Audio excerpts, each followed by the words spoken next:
Bonjour, vidéo T011F spécifiquement sur le format 8.10 dans le monde de Sinar. Voilà. Donc je rajoute mes points de focus. Voilà. Donc il se trouve que je commence à m'intéresser. Au format 8.10 suite à l'achat de la SynarP et le fait que la SynarP puisse permettre le format 8.10, je m'étais dit tiens voilà pourquoi pas. Et alors pour petit rappel des épisodes précédents, donc voici un châssis 8.10. Si je le mets à côté de mon visage, vous voyez à peu près la tête que ça fait. Enfin, vous n'avez pas une idée de la tête de mon visage, mais bon, c'est grand quoi. Et donc le format 8.10.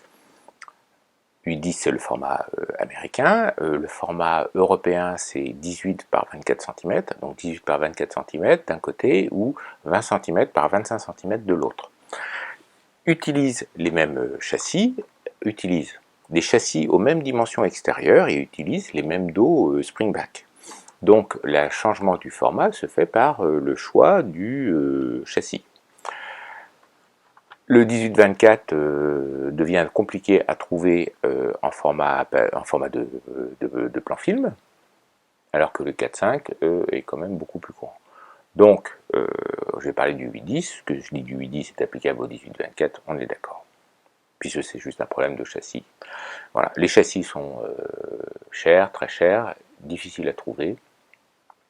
Et donc, si un jour vous passez au format 8.10, et que vous achetez la chambre et posez toujours la question, est-ce qu'il y a des châssis avec? Voilà. Et s'il y a des châssis avec, vous ne posez pas la question, vous les prenez. Bien sûr, vous demandez un rabais, puisque vous prenez le lot, ça évite de faire plusieurs expéditions, plusieurs ventes, et ainsi de suite. Voilà. Bon, chez Sinar, le format 8.10, donc chez Sinar, il y a eu deux générations. Il y a eu la génération, il y a eu deux ères. Il y a eu la génération de la Norma, l'ère de la Norma, qui était le tout début, la première chambre faite par Sinar. Je vous invite à aller voir la vidéo dédiée sur la Sinar. Et puis après, il y a eu une révolution qui a donné les gammes P et F. P pour Perfect, P pour Perfect et F pour Field. Et ces générations-là, et cette ère-là a trois générations. La première qui n'a pas de numéro, la génération numéro 2, donc on a la P2, la F2, des choses comme ça, et puis la génération 3, qui est une génération tardive, bâtarde, et faite pour mettre au format 9.12, 6.9, pardon, mettre au format 6.9 les Sinar P et F, donc il y a la P3 et la F3, qui ont des cadres et des soufflets plus petits, de façon à faire des chambres moins encombrantes pour les utiliser avec des dos numériques. Voilà. Donc c'est une série un peu à part, je n'en parlerai pas, sauf que, bon bah voilà, c'est un acte désespéré et pour un résultat qui, il n'y a pas beaucoup de gens qui en ont. On n'en voit pas sur les forums d'occasion, on en voit très peu sur eBay. C'est arrivé trop tard, en fait. C'est arrivé trop tard et ça n'a pas été une refonte suffisamment profonde pour s'imposer comme solution technique avec les chambres. Voilà. Sinar a plusieurs aires. Voilà.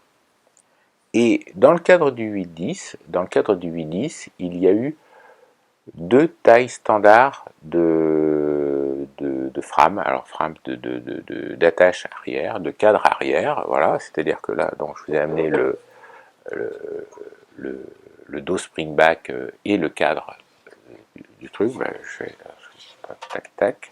Donc on a des petits leviers sur le côté là que l'on ouvre et ça permet de sortir d'abord d'un côté le springback, hein, le springback et le cadre lui-même. Voilà, le cadre lui-même. Oui, je peux passer la tête dedans. Bon, le cadre lui-même. Voilà. Et donc il y a eu deux tailles de cadre. Voilà. Il y a eu le cadre 1 et le cadre 2. Voilà.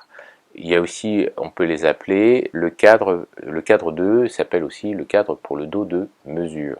Pour le dos de mesure. Parce que le cadre 1 n'est pas à dos de mesure, donc on ne peut pas employer la sonde Broncolor, Gossen, Minolta, qui permet de faire une mesure dans le plan du négatif, dans le plan du film. Voilà. Et donc la différence, c'est 2 cm d'envergure ou 4 cm d'envergure. Donc le cadre 2 est plus grand que le cadre 1. Et bien sûr, il convient de savoir ce que l'on achète, parce que quand vous allez chercher un soufflet, ben, il y a les soufflets pour le cadre 1, taille 1, et le soufflet pour le pour le soufflet de cadre 2, cadre de taille 2. Voilà. Donc, et sur les photos d'eBay, ils se ressemblent. Donc un cadre seul, s'il n'y a pas les dimensions, vous êtes perdu. Voilà. Bon, le cadre de la Norma est un cadre de taille 1. Le cadre P qui n'est pas de mesure, qui n'est pas entre guillemets de mesure, est une taille 1. Et le cadre P pour Spring Black de mesure est une taille 2. Voilà. Bien sûr, c'est marqué nulle part, autrement que sur la boîte en carton, dans les catalogues, et ainsi de suite. Et donc, et puis là, on a le springback. Donc le springback, le cadre est carré parce qu'on peut le monter pour un cadrage horizontal ou pour un cadrage vertical. Voilà. Et donc, on va passer en revue un peu tout ce qui est Cynar 810, toutes les possibilités des Cynar 810. Donc, il y a Norma, P et F. Alors, on va commencer par la Norma. Alors, je vous dis tout de suite, je ne sais pas tous les modèles. Bon. Donc, alors, pendant qu'on en est sur les soufflets, donc il y a deux types de soufflets. Donc, il y a le soufflet accordéon, voilà, qui existe en taille 1 et en taille 2. Voilà. Alors, le mien, pour l'instant, le mien, il est encore percé, donc il faut que j'en ai commandé un pour le réparer et il n'est toujours pas arrivé. Et puis il y a le soufflet grand angle, qui est un joli béret, voilà, qui là peut accepter à peu près 20 cm, 20-25 cm de tirage. Hein. Donc pour une optique jusqu'à 200, 240, ça doit passer sans trop de soucis. Le soufflet standard, alors le soufflet standard, comme il y a eu, comme la dimension n'a pas changé dans la taille 1, ou la dimension n'a pas changé dans la taille 2, il y a eu dans la taille 1 différentes longueurs de soufflet. Voilà, et donc celui-là, grosso modo, on peut le tirer de 40-50 cm à peu près. Hein, tac, tac, tac, vous voyez, alors là je suis au bout du truc, le pouce là il est à 25 cm du truc, donc on peut mettre, oui, 50 cm de tirage. Donc c'est quelque chose à garder en mémoire, parce que on va être rapidement amené à rallonger le soufflet, pour la bonne et simple raison que la focale standard, donc celle qui donne un angle de champ de 45 degrés, en 8-10, fait 300 mm. Fait 300 mm. Donc dès que vous voulez un angle de champ un peu plus serré, vous allez rapidement tomber dans des focales longues. 600 mm va cadrer comme un 100 mm en 24-36. Le facteur de crop entre 8-10 et 24-36, il faut multiplier les focales par 6 pour avoir les mêmes angles de champ. Donc un 200 mm focale courante que l'on a sur le 80-200 en 24-36, ça fait 1,20 m. Ça fait 1,20 m de distance focale.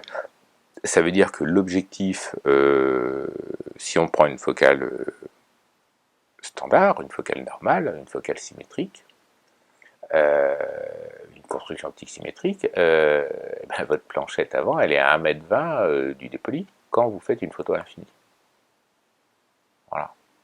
Et quand vous allez faire un portrait au grandissement 1/10, au grandissement 1/10, voilà, donc c'est-à-dire quand vous allez cadrer 80 pouces par 100 pouces, Donc là, vous faites un truc en pied, hein, et bien vous êtes à 1,20 m plus 12 cm, donc 1,36 m. Si vous voulez faire un portrait en grandissement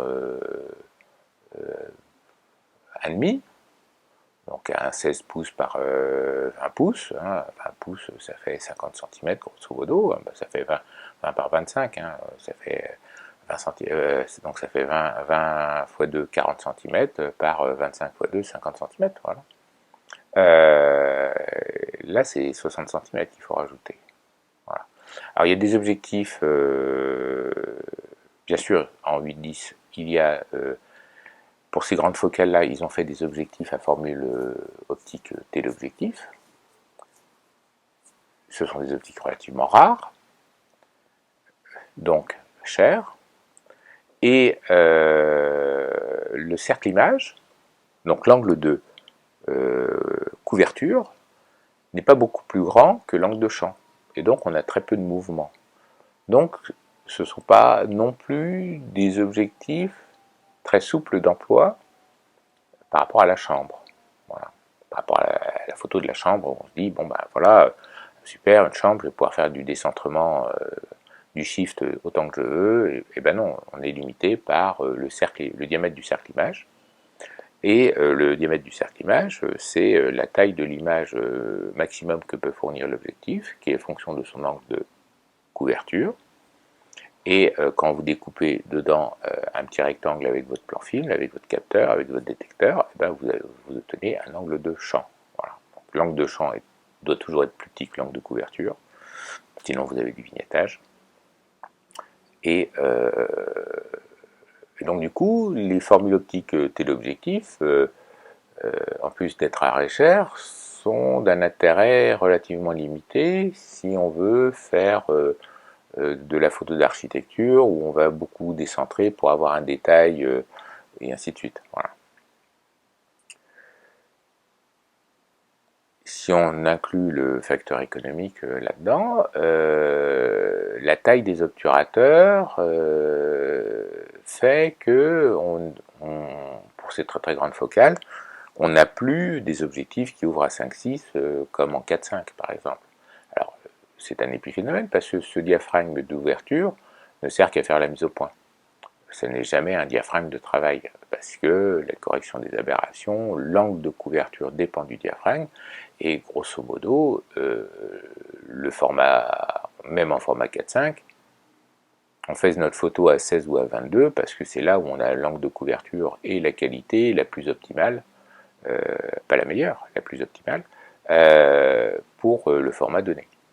Si on ajoute le fait que plus le format est grand, moins on a besoin d'une résolution parce que l'on va accepter un cercle de confusion beaucoup plus important, du fait que, comme on part d'un très grand film, on n'a pas besoin d'agrandir beaucoup après pour le tirage, donc comme on a une distance de lecture de la photo finale, une résolution oculaire qui fait qu'on n'est pas capable de discerner deux points plus proches qu'eux, deux points plus petits qu'eux, c'est ce qu'on appelle le diamètre de cercle de confusion, confusion de l'œil, pour le distinguer net ou flou. Eh bien, la taille peut grandir au niveau du négatif, puisqu'on va grandir moins après. Voilà.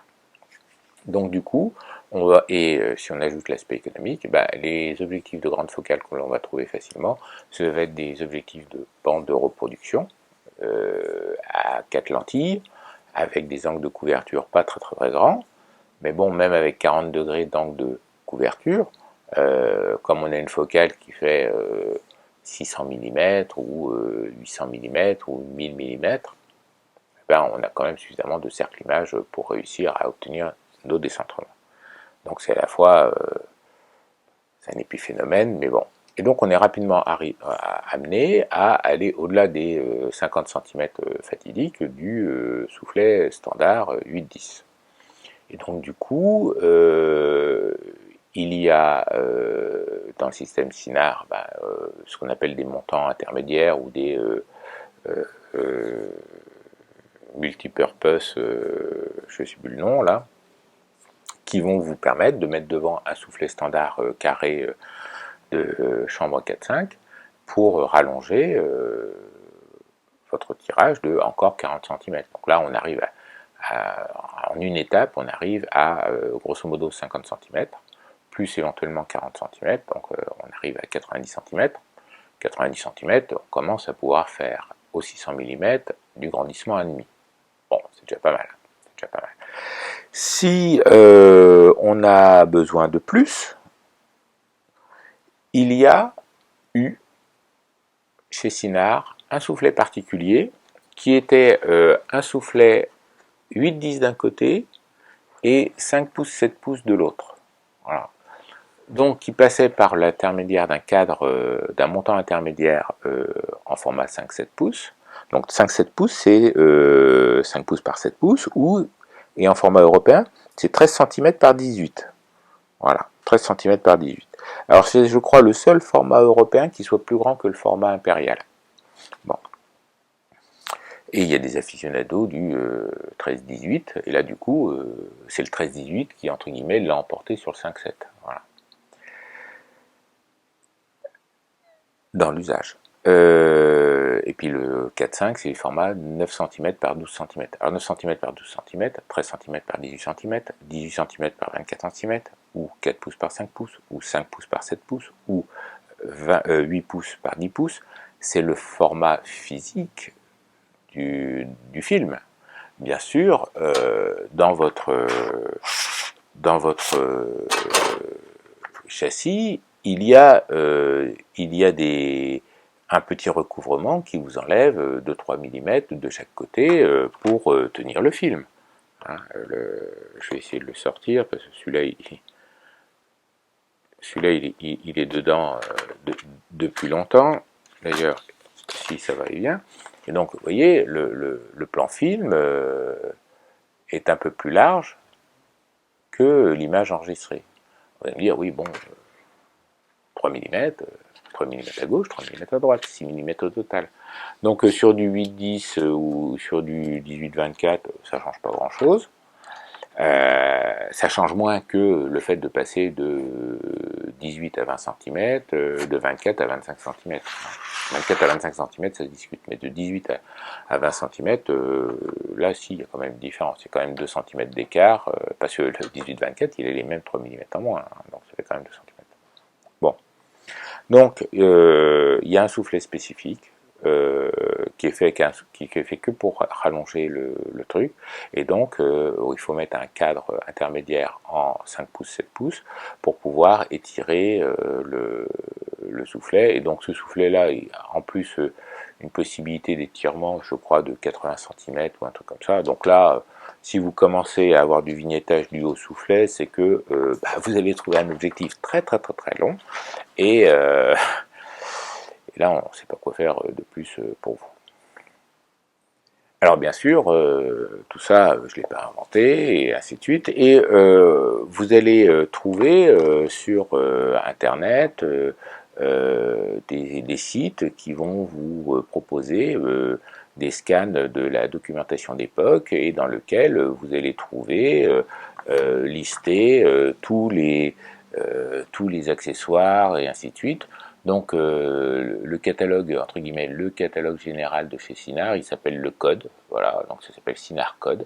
Alors bien sûr, il y a eu diverses versions du Sinard Code en fonction de l'évolution, et ainsi de suite. Donc j'en ai jamais trouvé un, j'en ai pas trouvé du temps de la Norma, mais dans le catalogue de la Norma, il est quand même bien complet du point de vue des listings d'accessoires, des choses comme ça. Voilà. Et, enfin, il s'appelait pas forcément Code du temps de la Norma. Mais là, ça c'est un Sinard Code qui date de 1981, par exemple. Et puis j'en ai téléchargé un, mais je ne l'ai pas imprimé, qui date de la génération P2, de la génération de la Sinard P2, donc qui est postérieur, qui est de 1990 ou 90-95 ou un truc comme ça. Voilà. Donc revenons à nos moutons. Donc la Cynar Norma 810, je ne l'ai pas. Elle a beaucoup d'aficionados. Et à tel point, c'est que beaucoup de gens vous diraient, ben, quitte à avoir qu'une Cynar 810, c'est bien assez, autant avoir une Norma. Alors c'est étonnant, j'ai pas acheté une Norma. Alors, j'ai pas acheté une Norma parce que ça taxe, c'est cher. C'est-à-dire que trouver une 810 Norma complète, en bon état, bien sous tout rapport, eh ben, c'est sur eBay, c'est entre 1500 et 3000 euros. Voilà. Bon, je pensais faire ça moins cher. Voilà. Vu l'usage que je compte en avoir. Voilà. Parce que pour l'instant, bon, bah, mon soufflet a des trous, j'ai commandé la pièce détachée, elle n'est pas encore arrivée, j'ai pas encore totalement résolu mon problème de développement, choses comme ça. Donc au jour d'aujourd'hui, j'ai encore jamais fait une seule photo 8-10. Voilà. Mais un peu façon Sylvain Lepoutre au début de mon petit réflexe, bah, nous allons suivre ensemble cette aventure. Voilà, et je vais vous montrer un peu pourquoi j'en ai pas, pourquoi j'ai choisi ci et ça, et cette solution, et ainsi de suite. Donc la Cynar Norma, bah, j'ai trouvé des photos sur Google qui passent actuellement, enfin qui passent, parce que pour l'instant elles sont sur le PC, elles ne sont pas encore sur la vidéo, mais bon, les photos passent. Alors, ce dos 810, alors donc la Cynar Norma 810 est en fait une Cynar à montant avant de Cynar 4.5 et un montant arrière de Cynar 810. Et c'est tout le montant arrière que l'on change, c'est-à-dire que même si c'est bicolore, c'est-à-dire qu'il y a une partie en métal brossé, chromé, c'est pas chromé, c'est de l'aluminium, en couleur alu en bas, et puis une couleur verdâtre. Alors pour moi, elles étaient toutes verdâtres, mais j'ai vu que j'en ai trouvé une en photo noire. Donc, est-ce que le mec l'a repeint ou pas? Enfin, comme ça a l'air d'être bien fait, c'est peut-être d'origine, je ne sais pas. Et donc, l'avantage de ce corps, c'est qu'il est vraiment dimensionné pour le 8-10, avec tous les impératifs de rigidité du 8-10, et il est surbaissé. Il est surbaissé. Et donc du coup, l'objectif, le corps avant, est certes sur les photos en position extrême vers le haut, du décentrement du corps avant, pour centrer l'objectif dans, dans le centre du format 8-10. Mais, et là c'est un accessoire qui est encore plus rare, Cynar vendait des petites tiges qui se vissaient pour rallonger le décentrement vertical du corps de la Norma, du corps avant de la Norma et du corps arrière, enfin du corps arrière des Norma 5.7 et 4.5. Et donc du coup, bah ça, pour le coup, ça doit pas être compliqué à refabriquer.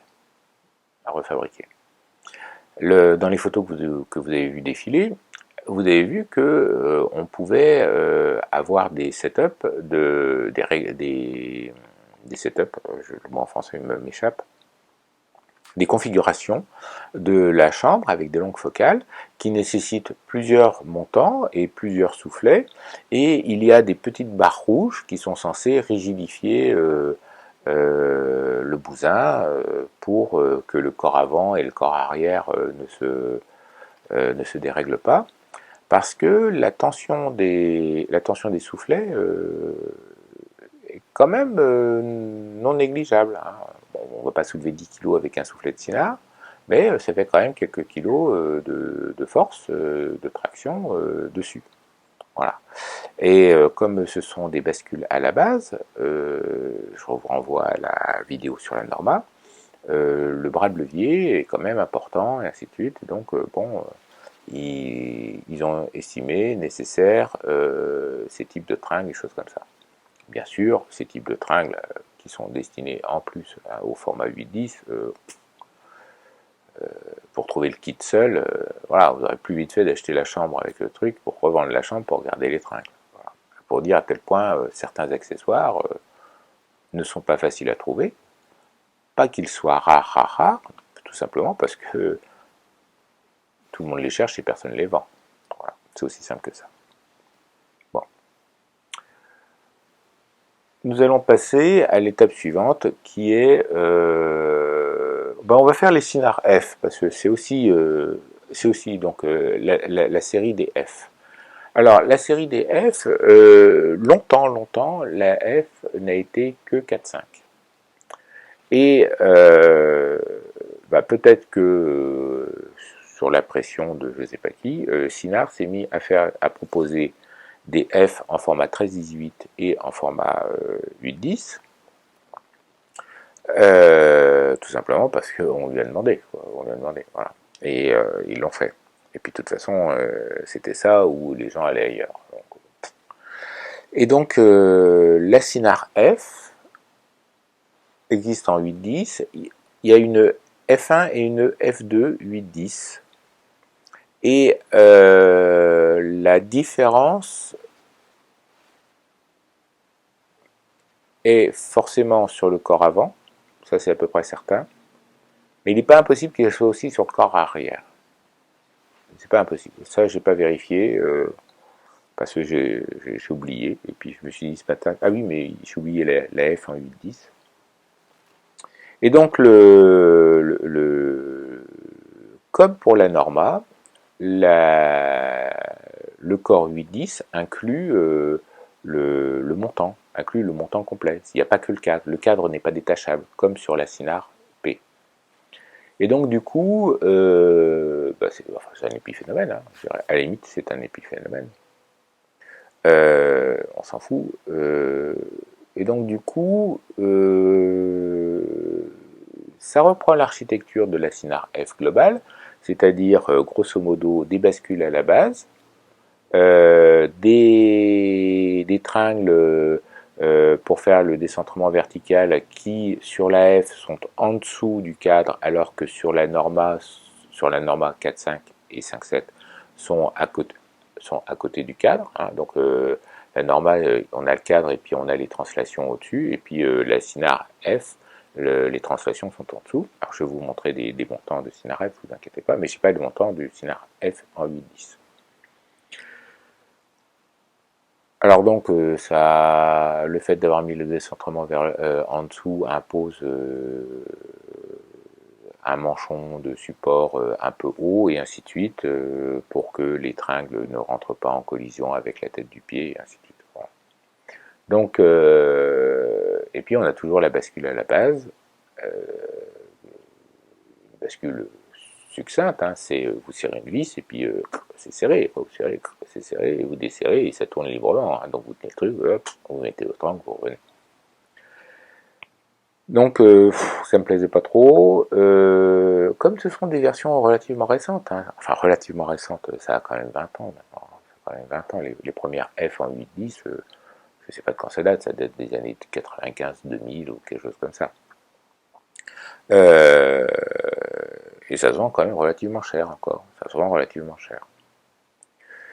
Donc du coup, moi, comme il se trouvait que j'avais acheté une P standard en monture 4.5, je m'étais dit, avant de dépenser beaucoup de sous pour acheter les chambres 8-10 que ceux qui font du 8-10 utilisent,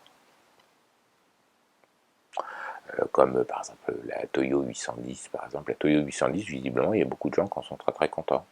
C'est une chambre qui permet d'aller dehors assez facilement pour un poids raisonnable, avec quand même des possibilités de mouvement intéressantes. La Cynar P, déjà en 4.5, est une boule de pu à sortir du studio. En 8.10, il faut que je règle le problème de la valise. Oui, j'ai pas réglé le problème de la valise. Il va falloir que je vérifie que ça rentre dans ma poussette. Voilà, parce que bon, un photographe conformiste qui va dehors, soit il a la voiture qui est à côté, soit il a une poussette pour transporter les 10, 20, 30 kilos de merdier qui s'accompagnent. Bon. Donc j'ai plein de problèmes que je n'ai pas encore réglés. Donc comme j'avais la Cynar P standard, j'ai commencé par acheter l'adaptateur 8-10 pour la Synarp standard, et c'est le cadre et le springback avec les soufflets que je vous ai montré. Voilà, donc j'ai extrait de la revue, donc du PDF que j'ai imprimé Synarcode, la double page, une des doubles, enfin je l'ai imprimé complètement, mais là je vous ai imprimé dans une jolie double page, j'ai reconstitué la double page, parce que sinon c'était illisible, et puis donc je l'ai en PDF, et je verrai si je réussis à inclure un PDF dans la vidéo. Donc si vous voyez le truc en gros, ils n'ont pas, le print, le tirage sur le truc, c'est que j'ai réussi. Et donc du coup, voilà, donc ça c'est le Synar System, donc là on est en 1981, hein, voilà, Mitterrand vient d'arriver, et donc le système de base, donc ça ce sont les éléments indépendants du format, hein, nous avons, nous avons le rail, nous avons le manchon avec la petite le petit tube, la petite garniture en plastique qui permet réellement de serrer le rail. Nous avons le corps avant, un seul corps avant, et nous avons des bouchons d'extrémité, et puis nous avons deux corps arrière. Donc nous avons un corps arrière qui est donc la référence 433.21, qui est le corps arrière standard. Et nous avons la référence 433.22, qui est le corps arrière 8-10. Après, on rajoute des éléments qui sont fonction du format que l'on veut faire. Donc là, on a le 4-5-9-12, là on a le 5-7-13-18, et là on a le 18-24, 8-10, pardon. Et puis on vous dit, bah, si tu fais ça plus ça, bah, tu obtiens ta chambre de base. Donc c'est le basic outfit, c'est la chambre basique.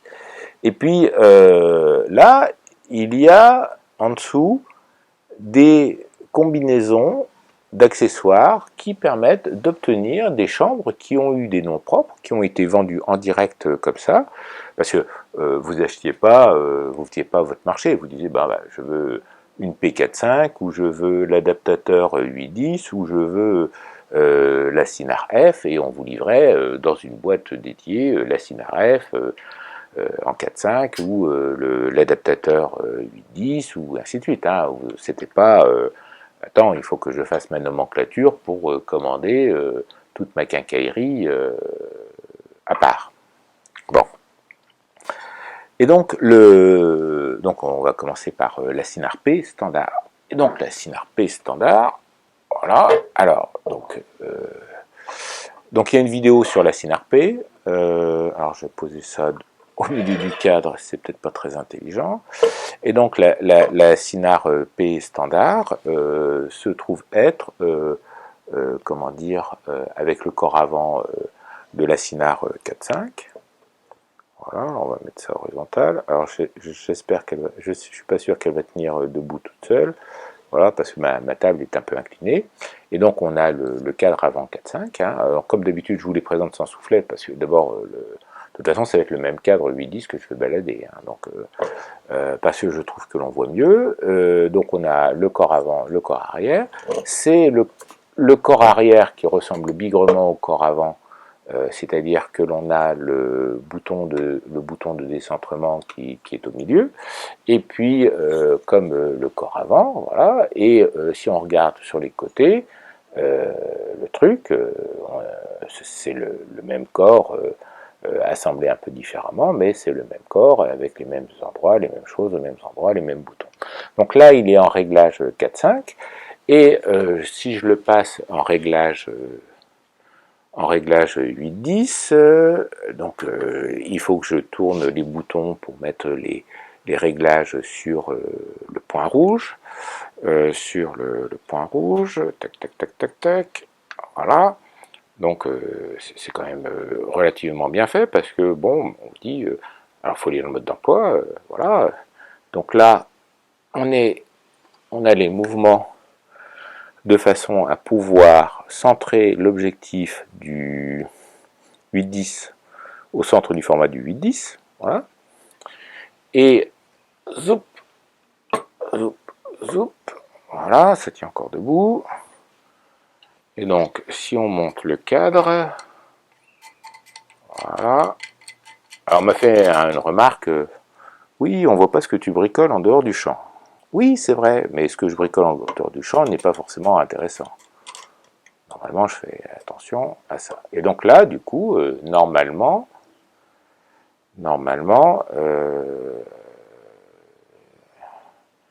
il doit manquer quelque chose comme ça, voilà.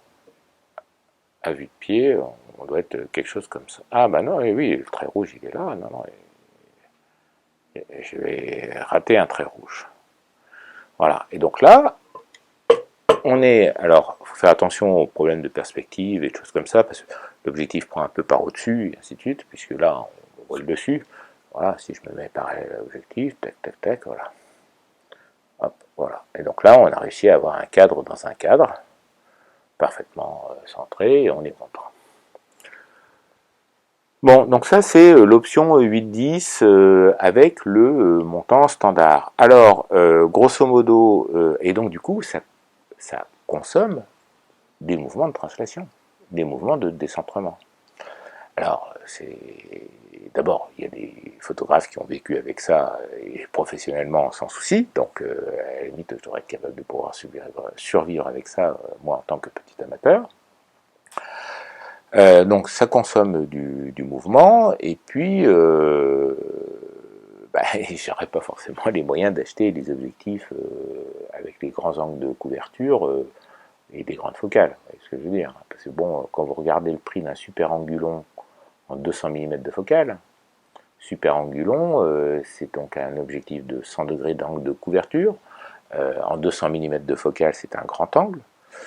Puis s'il peut aller, si vous avez le format du détecteur qui va bien, vous pouvez aller jusqu'à 100 degrés d'angle de champ. Vous avez le format du film qui vient tangenter, enfin pas tangenter, qui vient se bloquer dans le cercle de ce truc, bah, vous avez 100 degrés d'angle de champ. Pour du 8-10, 200 mm de focale, ça correspond à peu ou prou à 24-28 mm en 24-36. Pour vous donner un ordre de champ, 24-28 mm, voilà, pour un 200 mm de focale. Bon, ça commence à faire. C'est une optique plutôt rare, c'est une optique qui tourne entre 2000 et 3000 euros sur eBay d'occasion. Bon. Mais bon, et alors ce qui m'a pas bien plu, c'est que bon, en décentrement latéral, on est quand même bien shifté et ainsi de suite, et j'avais pas trouvé ça très, ça me satisfaisait pas bien. Avec le soufflet, là, je me suis amusé un peu à mettre un châssis dedans, et un truc comme ça. Alors, ça bouge un peu, ça bouge beaucoup moins qu'une Cinaref, hein, ça joue qu'une Cinaref 4.5 quand on met un châssis 4.5 dedans. Mais bon, je trouvais que bon, c'était pas aussi merveilleux que la Cinarp en 4.5, qui là est d'une rigidité assez bonne.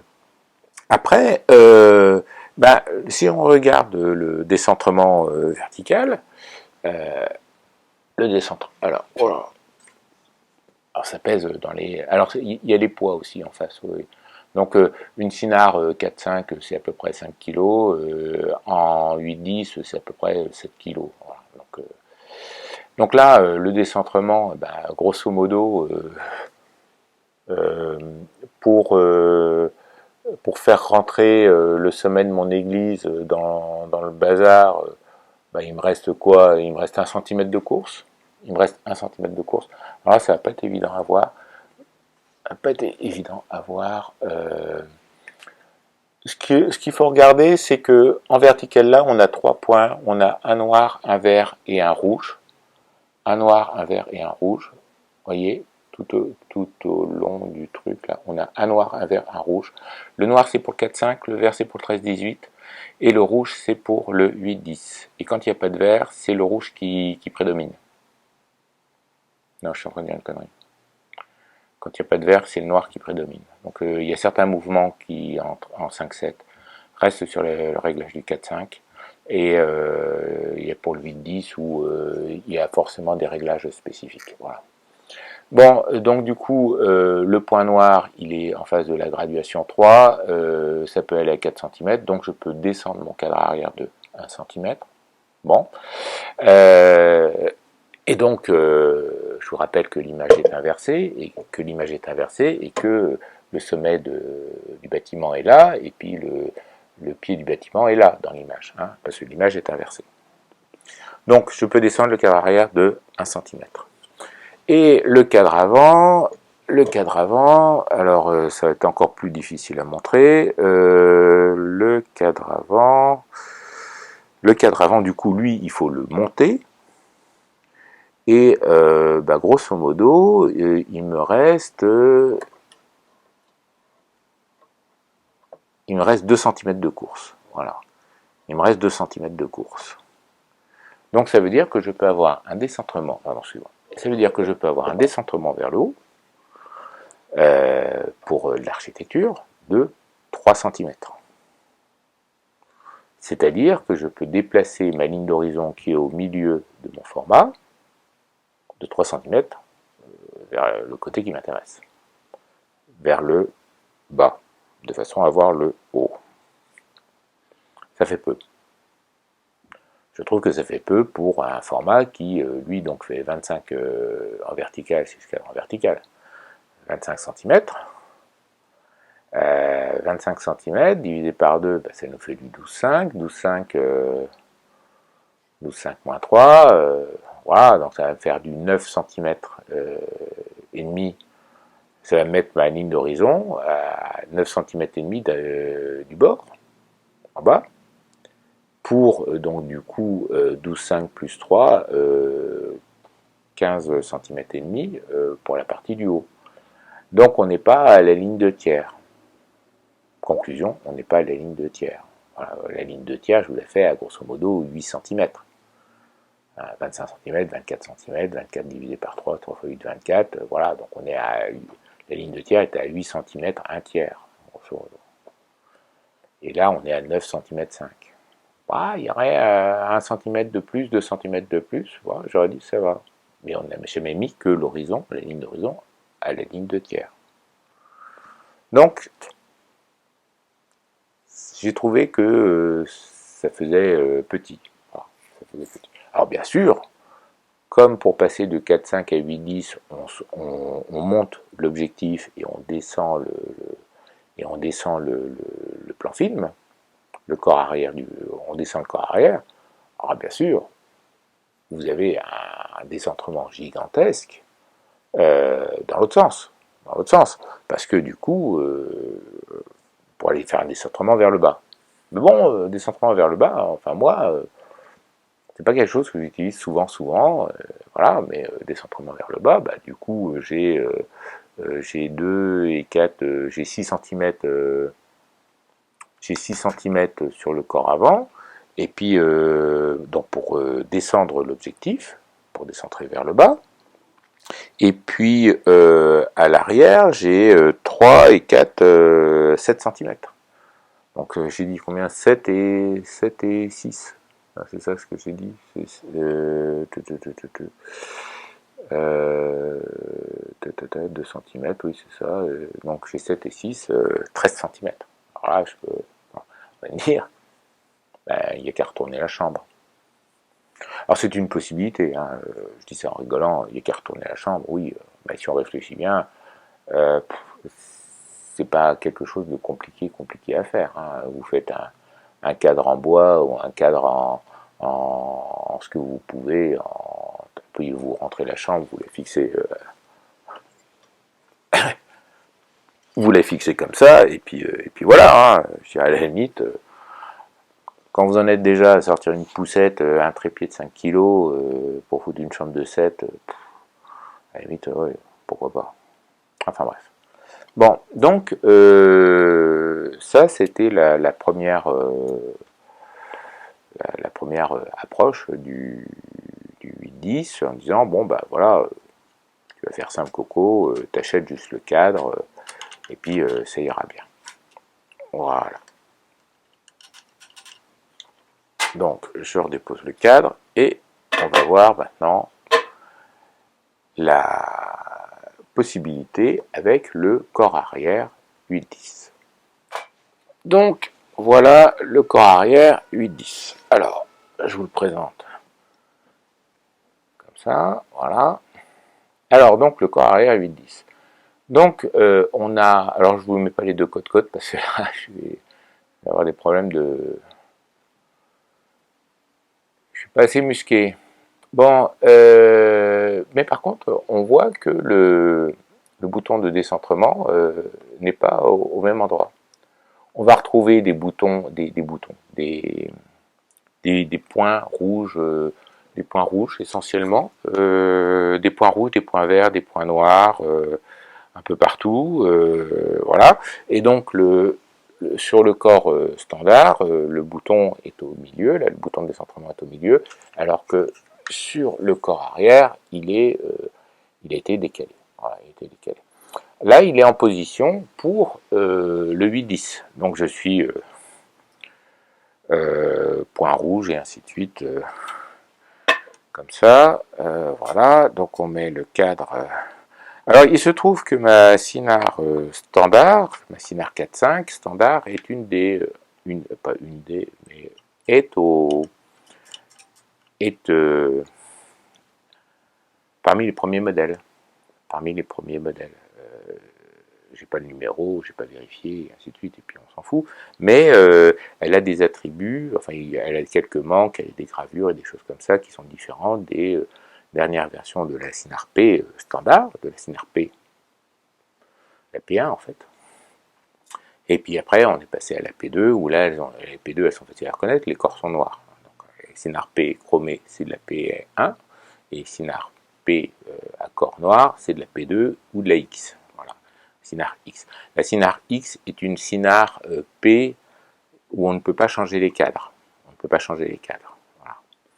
Alors, je pensais que c'était juste un problème de... Ils n'ont pas mis le bouton molleté pour l'enlever, et donc dans ce cas-là, en fait, il suffit de sortir un tournevis standard pour changer le cadre. Et en fait, j'ai vu sur une photo, je me suis dit, ah, en fait, ils ont changé la position du trou. Ils ont changé la position du trou. Donc du coup, parce que je vais vous montrer ça quand même pour vous expliquer. Donc le cadre, alors là, je vais refaire ça en deux fois parce que c'est quand même lourdingue. Et puis je ne voudrais pas la faire tomber. Hop là, oups, parce que ça glisse un peu. Donc le principe du changement de cadre est pas con du tout. N'est pas con du tout, c'est-à-dire qu'on a un support, on a un trou, je la mise au point coco, voilà, il est parti pour m'ennuyer. Il y a un trou, hop, il y a un trou, vous voyez, un trou noir, et puis il y a des usinages chromés, c'est du métal, et là on a une tige qui rentre dedans, et donc dans le trou rentre un cylindre, et ce petit bouton que l'on voit là est en fait une tige métallique avec un cône au bout qui va rentrer dans un trou transversal de la quéquette cylindrique. Et donc du coup, il y a l'excentrement qui va bien, il y a le cône qui va bien, et quand vous vissez, en fait, la pièce plie et fait un montage ressort qui est pas con du tout. Et ça se passe bien, ça se repositionne bien, et ça fait... et ça marche bien. Et donc, du coup,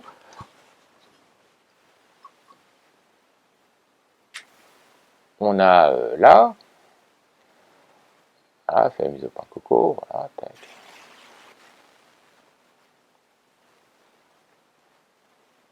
On a là la quéquette qui dépasse, avec le trou, voilà.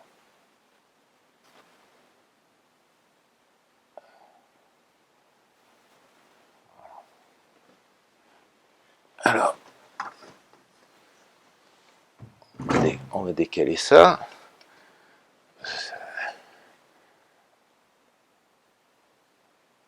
Voilà, donc on voit le trou. Putain.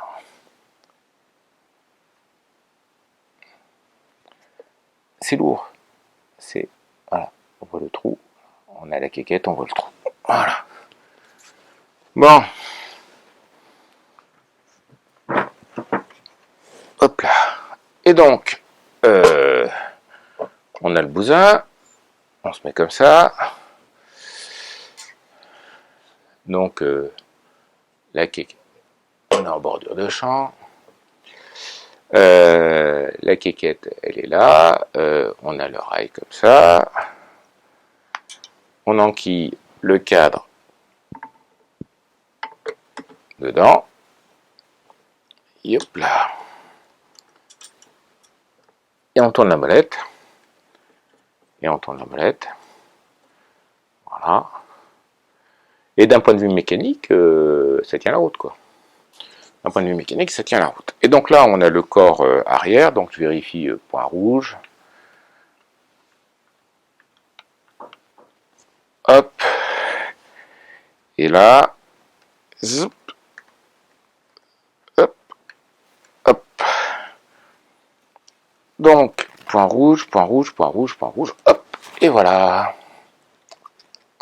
Et hop, là. Et là, alors je fais mon cadrage, et là, donc, on a réussi. Alors, j'incline pour être dans l'axe de l'objectif, voilà. Et là, vous voyez, on a réussi à mettre le cadre dans cadre. Si je tourne trop, vous allez dire, mais non, c'est décentré, j'essaye de viser correctement, voilà. Hop, voilà, cadre dans cadre. Bon, alors là, du coup, c'est beaucoup plus rigide, hein, tout simplement parce que le corps arrière n'est pas du tout décentré, il est à zéro, donc il y a la longueur de guidage qui est bien meilleure, et puis voilà. Bon, alors du coup, en décentrement vers le haut, que je dise pas de bêtises, j'ai toujours 2 cm sur le corps avant, ça change pas. Et en décentrement vers le bas, j'ai que dalle, quoi. Voilà. Décentrement vers le bas, j'ai que dalle, j'ai 1,5 cm. Donc c'est plus rigide, mais on peut pas dire qu'on a gagné vraiment grand chose. En décentrement latéral, c'est mieux, mais bon, on peut pas dire qu'on a gagné grand chose. Alors, je vous rappelle que c'est un. D'abord, il y a des gens qui ont réussi à travailler avec, alors pourquoi pas moi. Et deux, on a toujours la possibilité du décentrement indirect, parce que que ce soit sur l'une ou sur l'autre, on a des axes de rotation à ces niveaux-là et qui va nous permettre de faire ce qu'on appelle un décentrement indirect. Alors le décentrement indirect, c'est quelque chose, je n'ai pas forcément beaucoup parlé, mais je vais essayer de vous la régler, voilà, de façon à obtenir un décentrement indirect visible. Et donc le principe, c'est comme on a les axes de bascule qui sont alignés sur le banc, on peut jouer comme sur un cardan pour obtenir un décentrement important. Alors je vais mettre 20 degrés de décentrement indirect. Alors décentrement indirect en degrés. Voilà. Mais j'ai plus rien, c'est comme ça. Donc je règle 20 degrés corps avant, corps arrière. Je règle 20 degrés corps avant, corps arrière. Et puis, alors là, il va falloir que je dézoome. Donc voilà, j'ai dézoomé. Et donc là, j'ai mis 20 degrés corps avant, corps arrière. Donc j'incline mon banc de 20 degrés. Et j'ai obtenu un décentrement. Et j'ai obtenu un décentrement. Et là, si je coince la bulle, j'ai obtenu un décentrement. Donc finalement, voilà, à quoi bon s'ennuyer, hein, vous voyez ce que je veux dire. Donc on a un réglage spécifique qui sert essentiellement à ça, parce que on a toujours les comment ça s'appelle, les décentrements directs à la base. On a toujours les décentrements directs à la base. Alors je vérifie que, voilà, je tourne un bouton, là vous le voyez du coup, et là, vous voyez, donc je mets mon cadre arrière vertical, et j'ai mon cadre avant qui a un angle de bascule que je peux régler là. Et l'intérêt de la Cynar P, c'est que j'ai toujours le décentrement qui est dans le plan vertical. Le décentrement vertical qui est toujours dans le plan vertical. Que ce soit à l'avant ou à l'arrière. Voilà. Enfin bref, bon, je vous rassure, c'est beaucoup plus pratique à utiliser sur un trépied. Hein. Là, du coup, on se dit, ah, la photo à main levée, ouais, la photo à main levée, c'est pas pour tout le monde. En tout cas, pas en 2025. Il y a des appareils photo pour faire du 20-25 à main levée. Il y avait notamment une marque qui s'appelait Hobo, H-O-B-O. Et puis il y a des gens qui ont fait avec les imprimantes 3D et des choses comme ça, qui font des appareils imprimés à l'imprimante 3D, qui sont des espèces de grosses boîtes à gâteaux, de gros. C'est bien sûr que pour du grand angle. Vous n'allez pas vous n'allez pas vous balader avec une poubelle de 60 cm de long pour avoir un 60 cm de focale. Donc ça tourne essentiellement sur des focales de 120 mm, 150 mm, qui sont des grands angles 100 degrés chers, parce que rares dans ces focales-là. Et puis voilà quoi. Sinon il y a des gens qui font des appareils sténopés aussi en 25. Bon, on s'amuse comme on peut. Donc ça, c'est le corps arrière spécifique 20-25 de la Cynar P. Hein, d'accord. Et puis, il y a une dernière possibilité. Alors, c'est quoi la différence entre la P1, entre guillemets, et la P2? Voilà. La différence entre la P1 et la P2 se situe essentiellement dans le fait que ce bouton-là sur la P1 et sur la P2 est dédoublé. Il n'y a plus ce sélecteur de vitesse parce que ce bouton-là permet de choisir à quel mouvement on attribue la fonction du bouton. Voilà. Et donc on a un seul bouton pour le faire et puis on a un changeur de vitesse. Alors ils ont dû trouver ça intéressant à l'époque et puis les gens ont dû gueuler parce que vous êtes tout le temps en train de refaire votre réglage parce que vous êtes trompé et que vous avez oublié de mettre l'inverseur et ainsi de suite. Des choses comme ça. Donc c'est la grosse différence entre P1 et P2. La P1 ne s'appelle pas P1, la P1 s'appelle P bien sûr, puisqu'ils ne pensaient pas faire une P2 après. Les premières générations ne sont jamais numérotées. Enfin voilà, bon. Et donc, on continue. Et donc, l'étape d'après, c'est on va s'intéresser à qu'est-ce qu'ils ont fait là. C'est quoi ce merdier là? Voilà, et c'est ça que l'on va voir. Alors, là, dans la ligne du bas du truc, grosso modo, c'est Cynar s'adresse aux pauvres. Voilà, c'est les solutions alternatives. Voilà, si t'as pas le pognon, mon pauvre malheureux, si tu n'as pas l'argent nécessaire pour t'acheter une Cynar P, eh bien, Cynar a pensé aux pauvres en proposant des solutions alternatives à l'usage. Alors, quand on va lire donc le code, quand on va lire le code de Cynar, on va s'apercevoir qu'il y a une foultitude d'accessoires. Il y a une foultitude d'accessoires et je vous engage. Alors, on ne peut pas dans YouTube mettre un lien de téléchargement. Je ne sais pas mettre un lien de téléchargement. J'ai déjà essayé, puis on me dit non, pas de lien extérieur, des choses comme ça. Donc, je ne peux pas mettre un lien vers où télécharger la revue, pas la revue, le catalogue, le code, le Cynar code, en PDF, parce que YouTube me le refuse. Bon. Et donc voilà. Et donc, comme il y a très rapidement cette nécessité de mettre un soufflet supplémentaire, et donc les soufflets ils sont mal des deux côtés. Les soufflets Cynar ont la même prise des deux côtés. Et donc les soufflets Cynar sont faits pour se monter, pour être fixés dans des montants. Voilà. Alors c'est un choix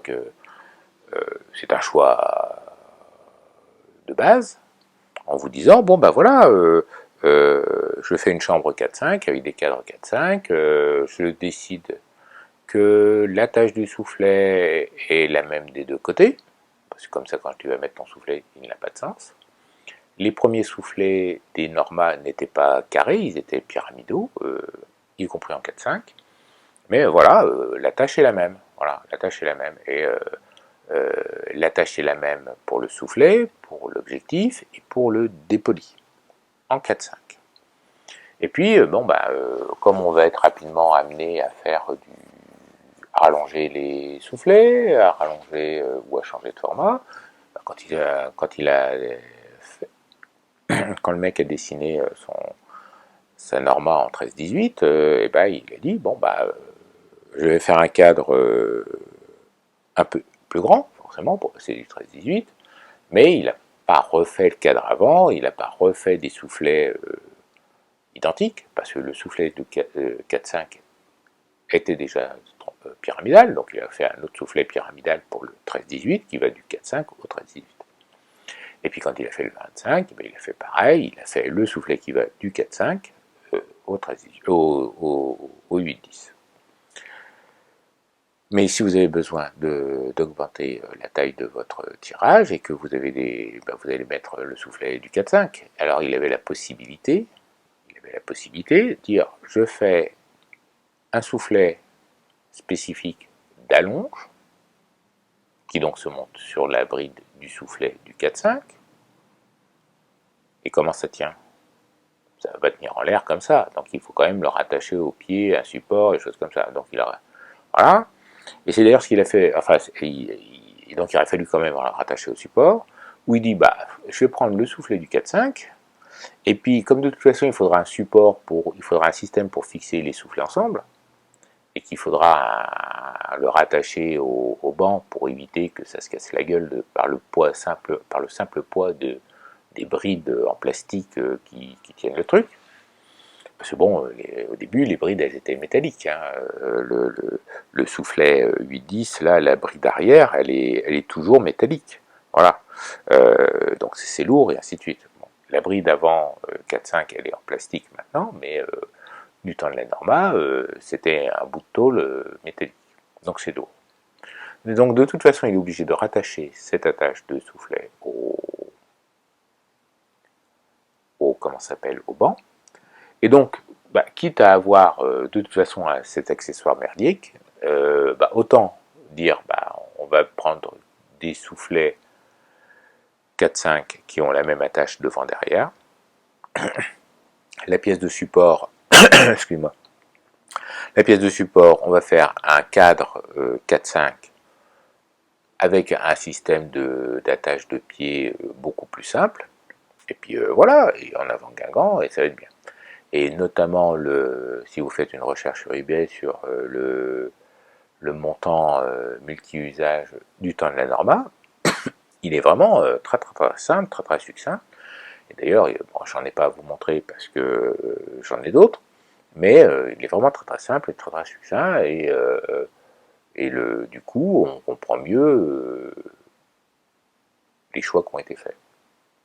Voilà. En version moderne,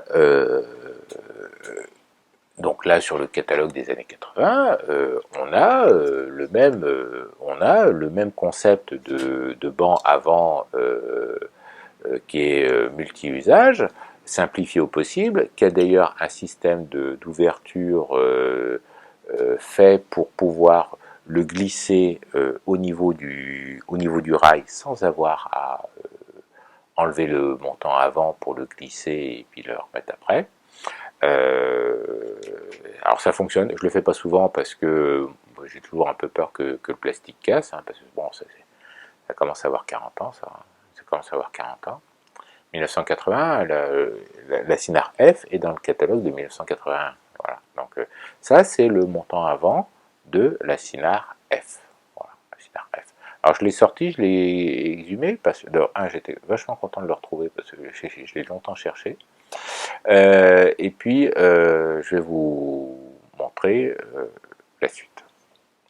Et donc, si on prend le code et qu'on commence à feuilleter les pages, on va s'apercevoir que on a eu plusieurs. Alors là, il est en anglais, hein, bien sûr. Et donc, ils ont eu plusieurs montants. Je regarde là, voilà, tac. On a eu plusieurs montants spéciaux. Et il y en a même encore un en bas. Donc il y en a eu 3. En 1981, il y en avait 3.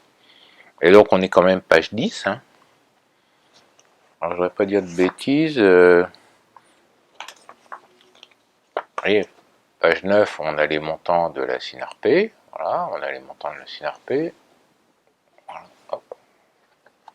donc de haut en bas, le cadre avant, le montant avant 4,5, le montant arrière 4,5, le montant arrière 8,10, le montant spécial que je vais vous montrer bientôt, et les châssis, les choses comme ça. Et puis les châssis, les cadres, on continue les cadres sur la colonne de gauche, et puis après la colonne de droite, tac, on arrive au montant. Donc c'est vraiment rangé au rang de l'accessoire. Voilà. Et donc ça s'appelle Multipurpose Standard 1, Multipurpose Standard 2, Multipurpose Standard 3. Et c'est grosso modo peu ou prou la même chose, simplement on passe du 1 au 2 en rajoutant un truc, du 2 au 3 en rajoutant un truc. Donc je n'ai pas le 1, et quand on va lire, bah là, en bas, pour les pauvres, il propose, donc comme alternative à SynRP, bah, allez, fais un effort, t'achètes le montant arrière de la P, avec les bons mouvements, trucs bien rigides, bien solides, et ainsi de suite. Et puis devant, allez, je te mets le multipurpose 2. Hein, je te mets le multipurpose 2, quand même. Faire un effort, tu vas acheter une multipurpose 2. Et puis, t'es vraiment pauvre. Bon, alors, je t'ai fait le multipurpose 3. Alors, devant, tu as le multipurpose 2. Derrière, tu as le multipurpose 3. Et puis, ça te fait la Cynar F. Alors, la Cynar, pour les demi-pauvres, c'est la Cynar C, pour combinaison. Et la Cynar F, je vous l'ai présenté, il y a une vidéo dessus, c'est la Cynar Field, c'est pour les pauvres. Alors, le multipurpose 1, du temps de cette génération-là, de cette ère-là, n'a juste qu'un décentrement vertical pour mettre le cadre à peu près à la hauteur où on a besoin, et puis basta, c'est tout. Le multipurpose 2, lui, offre en plus les mouvements de bascule.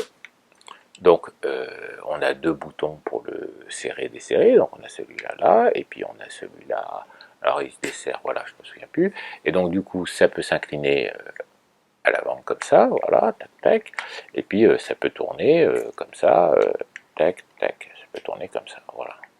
Et puis du coup, bah, pendant que c'est desserré, bah, tu peux faire une translation et tu as un décentrement latéral, chose que n'a même pas le multipurpose 1. Voilà, et je resserre mes trucs, et puis bien sûr on a un petit bouton sur le côté, et puis ça te fait un décentrement vers le haut, voilà, avec des petits billages qui vont bien pour dire, ah ben voilà, là t'es en 13-18, et puis là t'es en 4-5, et puis voilà, enfin il faudrait voir ce que dit le mode d'emploi là-dessus. Le mode d'emploi de la F, je suis pas persuadé de l'avoir. Enfin bon, c'est tellement intuitif que, grosso modo, et puis ce qui compte, c'est que tes cadres ils soient en face, hein, et puis le reste, on s'en fout.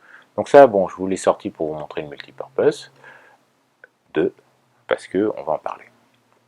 Et comme je vous ai dit, bon, les histoires de génération. Donc le nouveau truc que je vais vous présenter, eh bien, c'est cette petite crotte qui est là, donc qui est à montant 810, 433.48.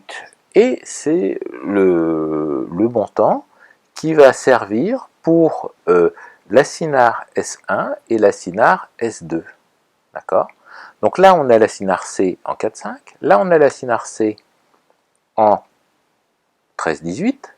Là, on a l'assinar C en 8,10. Et ils ont fait encore un autre truc avec, donc qu'ils appellent l'assinar S. S1, S2. La différence entre la S1 et la S2, c'est que la S1 a le multipurpose 1 et la S2 a le multipurpose 2. Elle a le montant de pauvre 1 ou elle le montant de pauvre 2. Le montant de pauvre 1, bah, du coup, il n'y a aucun mouvement. Il n'y a aucun mouvement, il y a juste pour centrer l'objectif. Et du coup, et le montant de pauvre numéro 2, bah, il a quand même les deux décentrements et les deux bascules. Voilà.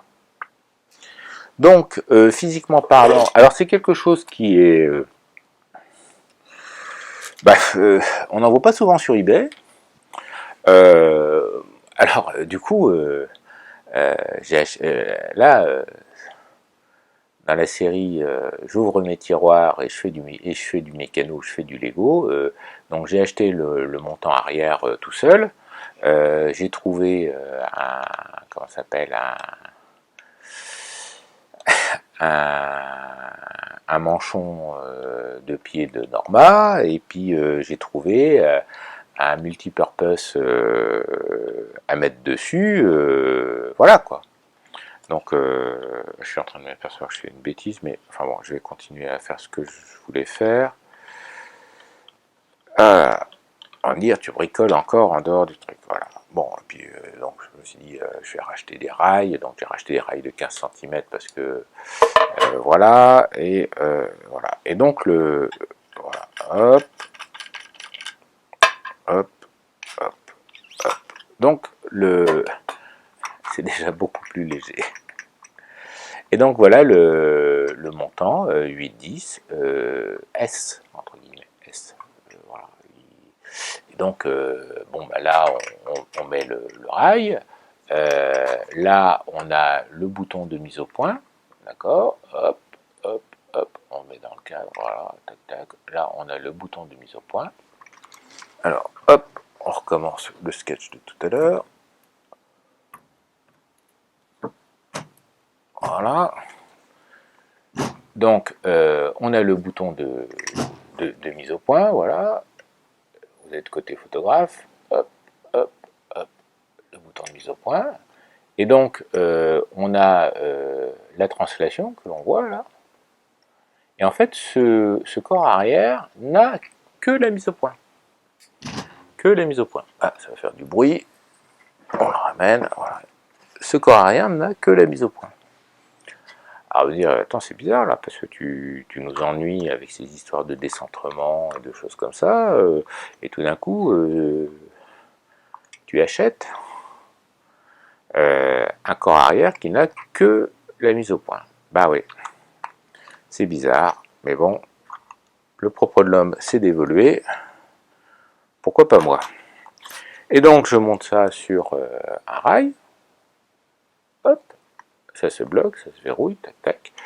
Et en fouillant toujours dans mes tiroirs, alors je mets mon extrémité de bousin, hop, on serre, hop.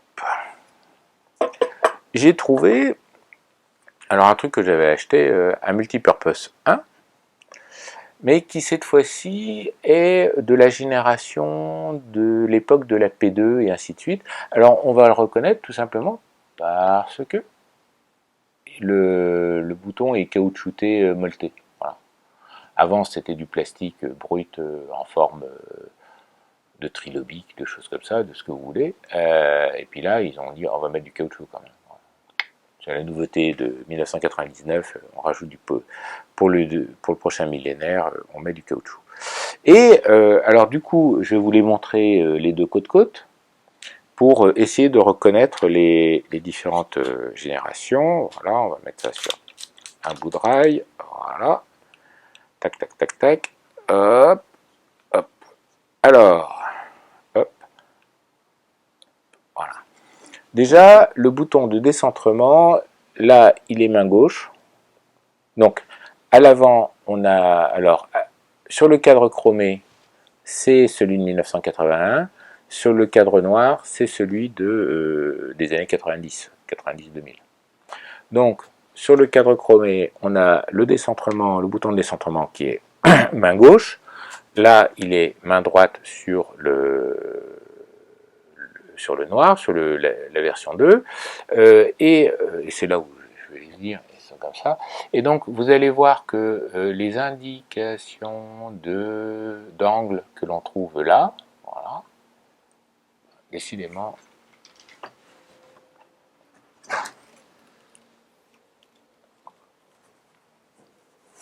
voilà, on va virer ça. Les indications sont sur un fond, et donc le fond blanc,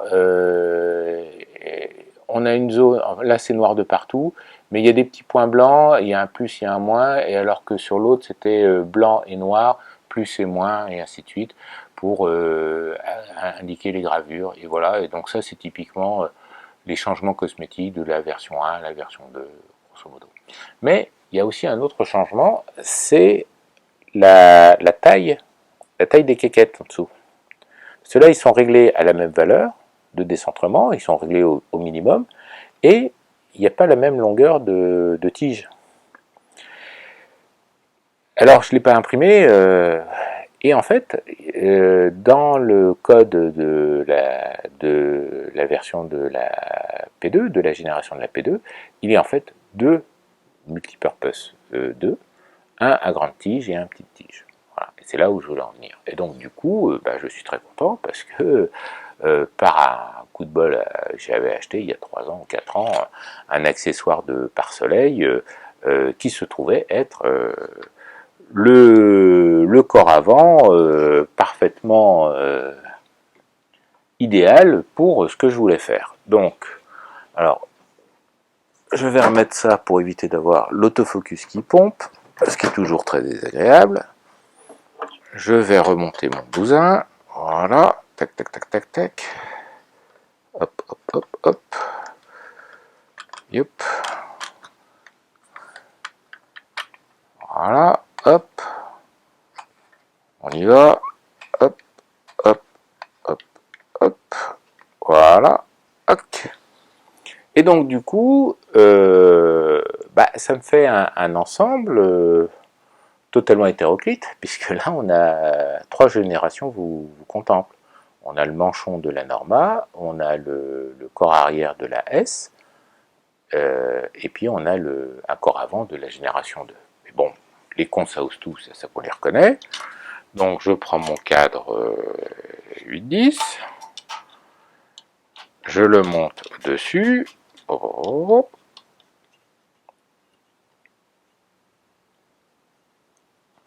et normalement, si je suis le petit dessin, pour que ça soit centré, le corps est au minimum. Le corps avant est au minimum. Donc, alors il faudrait que je prenne un double décimètre. C'est peut-être pas au minimum, c'est peut-être au premier cran. Voilà, il y a un cran, c'est au premier cran. Voilà, hop, voilà. Et voilà, un truc comme ça. C'est déjà beaucoup plus agréable à porter d'une main. Hein, bon, voilà. Et puis, alors du coup, et ça me laisse combien là? J'ai pas de décimètre pour mesurer. Ça me laisse, je sais pas. Alors attends, il y a ça qui est là qui traîne. Du coup, là, j'ai tac, tac, tac, tac. Ça fait 8 cm à peu près. 8 cm. 1, 2, 3, 4. Voilà, j'ai à peu près 12 cm de décentrement vers le haut. Hop. Ta, ta, ta, ta. Tac. Voilà. Donc là, 12 cm de décentrement vers le haut.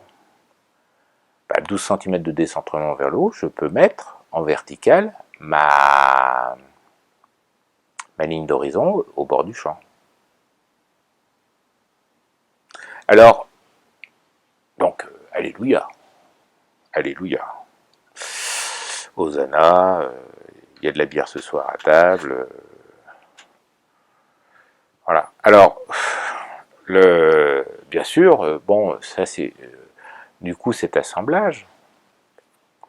Ça serait pour faire de la photo d'extérieur. Donc, la photo d'extérieur, là, je vais pas forcément la photo d'extérieur, la photo de paysage, la photo d'architecture.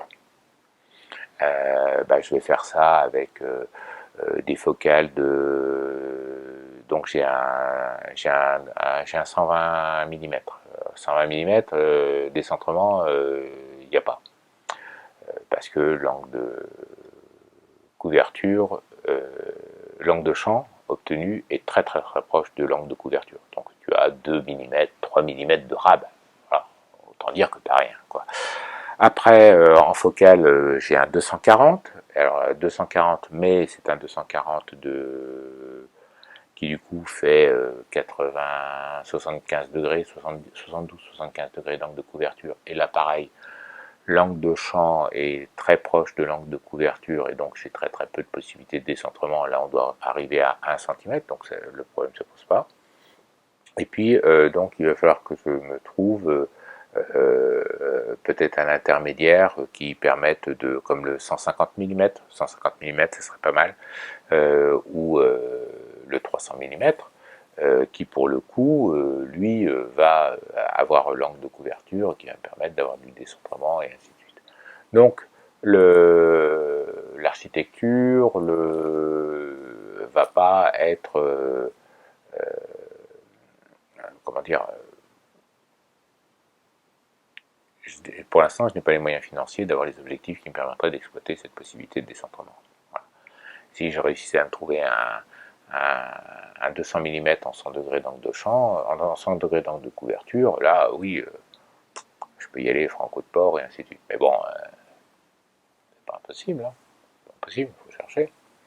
Bon, enfin voilà, et puis jusqu'à 300 mm, ça va aller bien, et puis ça va fonctionner. Voilà. Et donc du coup, je me dis, avec ça, on peut réussir. Alors d'abord, bon, forcément, le corps arrière est d'une rigidité inespérée. Je pensais même pas que ce soit possible d'être aussi rigide. Donc je suis très content de ça. Et après, à l'usage, alors donc pour les décentrements, on a vu que mon problème va être financier et de trouver les objectifs qui vont bien. Après, quel type de photos on va faire avec ces focales courtes versus pour les sujets abordés, architecture, paysage. L'autre photo que l'on va pouvoir faire, c'est la photo avec Scheimpflug, de façon à avoir le chemin net jusqu'à la porte du cimetière, ou ça c'est dans le sens bascule vers le bas, donc suivant un axe horizontal, et puis on va avoir, je me mets en biais devant la rue de Rivoli, et puis je réussis d'avoir net toutes les façades de la rue de Rivoli, et là donc c'est une bascule à axe vertical, hein, axe vertical, qui va me permettre d'avoir ces plans de netteté. Voilà. Et donc, du coup, le truc, ça va être ça va se régler par les angles de bascule sur le corps avant, puisque le corps avant a les axes de bascule. Donc, pour le dernier exemple donné, photographier la rue de Rivoli nette complètement de gauche à droite, et je vais pouvoir tilter mon objectif. Et donc là, les gens qui ont suivi les cours et qui ont compris, disent mais attends mon coco, tu es en train de nous enfumer, parce que si tu fais tourner l'objectif, le centre de l'axe optique va se décaler et du coup tu vas vignetter de ce côté-là. Oui, mais je peux aussi tilter, mais je peux aussi redéplacer mon objectif pour, de façon à réégaler son angle de couverture sur mon format. Voilà. On peut faire ça aussi. Voilà. Alors après, par contre, pour la photo du cimetière, là, ça risque d'être un peu plus compliqué parce que, du coup, le cadre arrière est tellement surbaissé que j'ai 1,5 cm de course. Parce que là, du coup, ça va être l'inverse. Je vais tilter mon objectif vers le bas, comme ça. Ok. Donc, je vous rappelle Shine Fluid, on va avoir les plans de netteté, le plan de l'objectif, le plan du dépoli, le plan du film et le plan du sujet qui se croisent en une seule ligne. C'est ça Shine Fluid. Et la mise au point se fait là-dessus. Donc il y a une vidéo sur Shine Fluid où c'est expliqué, je vous y renvoie. Et donc du coup, et ben, là c'est pareil, l'objectif a son angle de champ, il va tourner comme ça, et ben du coup, ça risque de taper pas au bon endroit. Et là effectivement, du coup, je n'ai plus que 1,5 cm à récupérer. Donc il va falloir que je regarde un peu dans la vraie vie ce que ça donne, et ainsi de suite, pour voir si ça marche ou si ça marche pas, si c'est bien ou si c'est pas bien, et puis si on peut s'en contenter. Voilà. De toute façon, hein. Et puis après, bon, on a toujours la possibilité, the famous possibility, si un accessoire n'existe pas, fabrique-le. Fabrique-le. Bon, l'étape d'après, c'est regarder comment ça se démonte, comment ça se monte, est-ce qu'il y a, parce que là, du coup, peut-être qu'on a été un peu trop dans l'extrême du concept de surbaisser le cadre. Alors, je voudrais pas dire de bêtises. Alors là, parce que j'ai recherché la doc et tout ça, et je me dis, mais quel cadre avant il mettait? Et puis du coup, j'ai trouvé ça, puis je dis, ah, mais attends, tiroir de gauche, j'en ai un. Voilà. Donc là, j'ai reconstitué la S2. La S2. Mais, j'ai pas encore fait l'essai, mais peut-être qu'avec le corps avant de la Norma, tout d'un coup, je récupère de la distance. Parce que dans ma mémoire, la S2 met le cadre de la 810 à peu près à la position où il était par rapport au banc dans ma mémoire pour la Norma 810. Donc je vais faire l'essai, je vais aller chercher, là je vais faire un cut, et puis je vais aller chercher le corps avant de la Norma et regarder si du coup là ça serait pas mieux. Alors je suis pas sûr que ça, j'ai pas encore fait l'essai, je suis pas sûr que ça soit réellement une amélioration parce que le corps avant de la Norma a une bascule à la base. Et donc du coup, il faut regarder comment les angles voulus pour une focale type 120 mm vont passer. Voilà. Et puis mon 120 mm, je ne l'ai pas là avec moi, donc je ne vais pas pouvoir faire le test aujourd'hui. Voilà, donc j'ai été chercher le montant avant de la Norma, je l'ai monté en place. Donc là, le montant avant est en version 4.5 standard, c'est un montant avant, hein. Donc, de toute façon il n'y a qu'un seul montant avant sur la Norma, à ma connaissance. Et là, il est au plus bas. Et donc, je vais le régler de façon à tomber sur l'axe optique présumé. Voilà, on dessert les trucs. Hop. Yep. Voilà, alors c'est pas ce billage-là. Ah oui, on tombe pas sur un billage standard de la Norma. Mais bon, voilà, ça c'est bon, ça c'est fait. Hop, hop, hop, hop, hop, voilà. Donc là, bon, ça me laisse un peu plus de marge, puisque ça me laisse à peu près 25 mm, 24 mm de décentrement vers le bas, ce qui à mon avis est amplement suffisant. Amplement suffisant. Il faudra que je fasse le test, bien sûr, mais à mon avis, c'est amplement suffisant. Il n'y a pas de souci avec ça, ça devrait le faire. Voilà, voilà, voilà. Bon, tout ça pour dire que quoi? Donc, alors, tout ça pour dire quoi? Que les- la saga continue. On va voir ce que ça va donner, tout ça. On va faire tester. Et puis on verra lequel est le plus agréable à utiliser, le plus efficace à utiliser, ce qui n'est pas forcément la même chose. Et puis ce qui le plus léger à transporter. Voilà, c'est surtout ça. Et puis on verra quel type de photo on va faire avec ça, puisque bon, un appareil photo, c'est fait pour faire des photos, hein. Donc eh bien à un moment donné, il va falloir le sortir de la valise, le sortir de l'armoire et en finale faire des images avec. Voilà, faire des images avec. Alors je pense que ça va arrêter mes achats compulsifs de montants et de Cinard pour un certain moment. Et puis on va voir où ça va nous emmener. Donc il y aura certainement d'autres vidéos d'évolution dans la série Bébé découvre le monde du 8-10. Voilà. Il y a certainement plein de... Il y a beaucoup de chambres. Il y a beaucoup d'autres chambres en 8-10. Il y en a chez Cambo, Linoff, Arca, bien sûr, Arca, bien sûr, Arca. Euh, voilà, j'aurais eu les moyens, je dépenserais sans compter. Je me serais acheté une Arca Misura 810 avec le Orbit. Voilà, tu signes un chèque de je sais pas combien, je ne sais pas combien, 4000, 6000, 7000 euros, je ne sais pas. Et puis voilà, et tu as une chambre moderne avec tous les montants qui vont les uns ensemble, avec les mouvements qui sont bien, avec les possibilités de décentrement et des choses comme ça. Et puis voilà.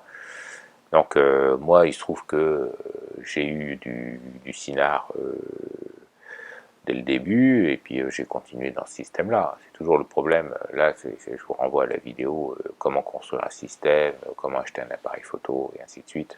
Ça, ce sont dans les cours, hein. Parce que changer de marque n'est pas sans incidence. Vous voyez ce que je veux dire? Changer de marque. Rajouter une marque, c'est différent, parce que vous avez toujours l'ancien système que vous pouvez utiliser pour les cas particuliers. Par exemple, moi, la photo animalière, je fais ça une fois par an à Rambouillet. Bon, ben voilà, j'ai bricolé un truc avec un 300 mm et puis mon Nikon One et puis voilà, et ça va bien, et j'ai mon combo et trucs comme ça. J'ai pas j'utilise essentiellement en 24-36 maintenant la marque Leica avec les modèles télémétriques, Leica M, euh, parce que j'ai évolué, mais j'avais beaucoup de Nikon avant. Je n'ai pas revendu mon Nikon, donc pour le spécifique, pour la macro, pour le truc comme ça, à coup de bague, à coup de montage ésotérique, je réutilise un objectif Nikon, ou que ou je réutilise mon soufflet Nikon, ou ainsi de suite. Voilà. Là, bien sûr, pour la chambre, pour les gens qui s'intéressent à la chambre, et c'est une saine passion, parce qu'on fait vraiment des choses que on a beaucoup de mal à faire avec les objectifs tilt shift, hein, voilà. Donc, et puis les objectifs tilt shift, alors ça a un prix, ça dépend où vous allez, hein. Moi j'ai le Samyang. Le Samyang il n'est pas très cher, puis en plus j'ai acheté d'occasion sur eBay, donc je l'ai payé encore à moins cher que le prix du neuf. Mais bon, les objectifs tilt-shift, si vous les tapez dans les objectifs euh, Canon, les objectifs Nikon, les objectifs Schneider, Schneider a une série d'objectifs tilt-shift qu'on peut avoir dans quasiment toutes les montures que l'on demande et que l'on est prêt à payer pour. Voilà, bon, c'est des objectifs à 3-4 000 euros, quoi. Bon. Alors donc du coup, il faut regarder le nombre de photos que vous faites.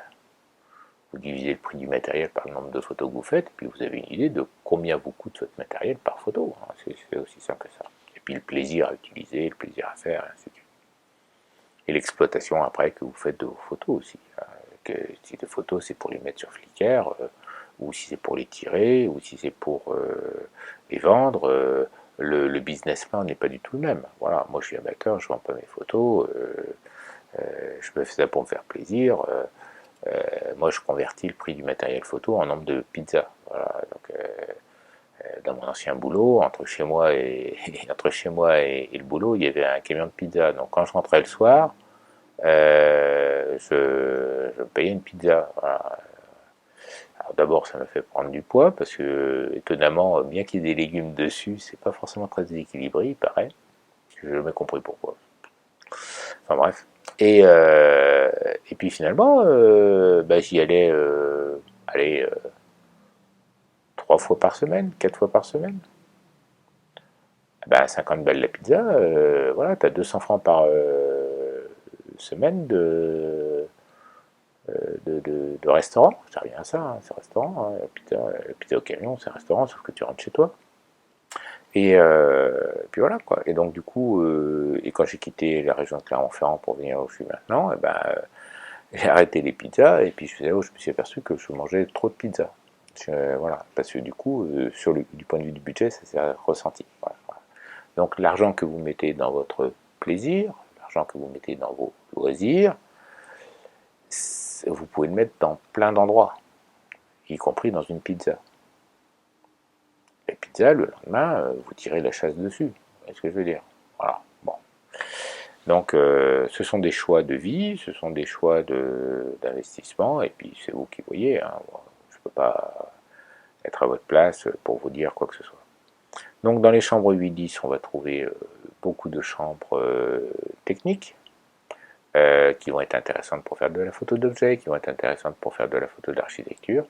Et puis, vous allez trouver des chambres field qui, elles, vont être relativement utilisables en photo de paysage, architecture.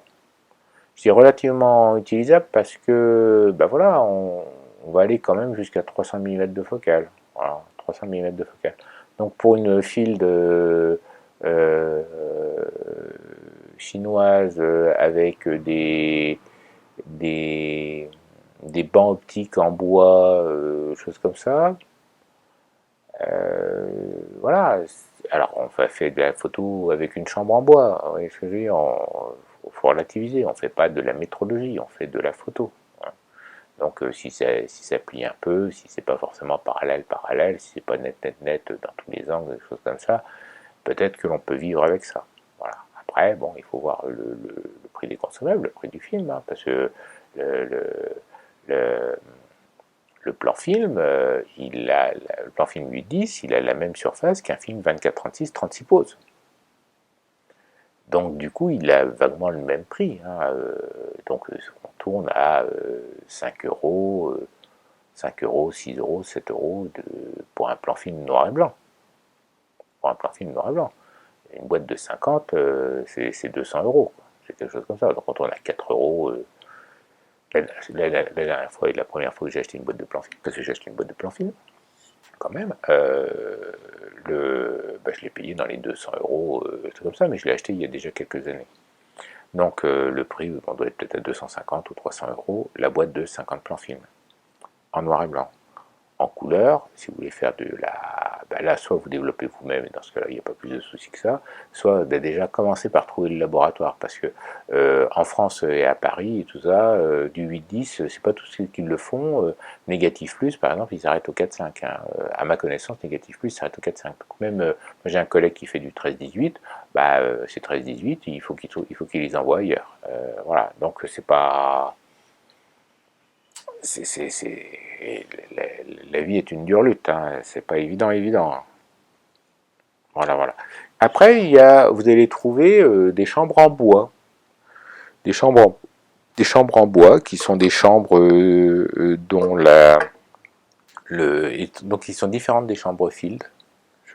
Voilà, les chambres en bois qui sont différentes des chambres field, qui sont des chambres à soufflet bien sûr, et qui sont des chambres qui se replient, mais c'est comme la Kodak 2D ou des choses comme ça. Faites une recherche Google sur Kodak 2D.